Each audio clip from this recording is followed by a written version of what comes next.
For this problem, we'll graph an equation on the xy coordinate system, and then we'll state the domain and the range.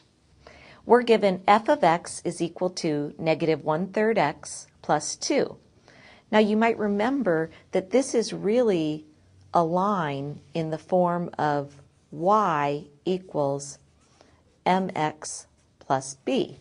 Remember, f of x is just function notation for y, and anytime we have a linear equation in the form where y is isolated on one side, it is in the form which we call slope-intercept form, y equals mx plus b.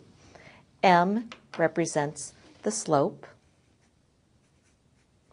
and b represents the y-intercept.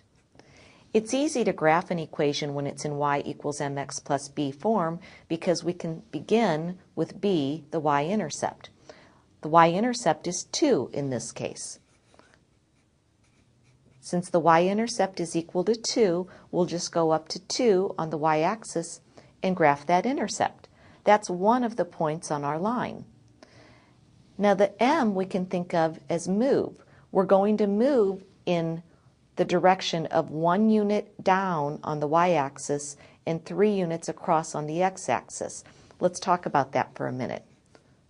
Slope is equal to negative 1/3.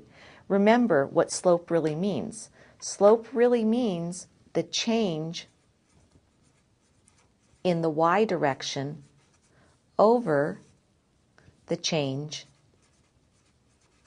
in the x direction. So, from this y-intercept where I started, I'm going to go down 1 unit along the y-axis, and then I'm going to go 3 units to the right along the x-axis, and I'll plot another point.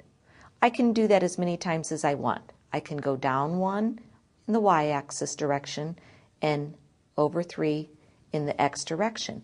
And then I can connect these points.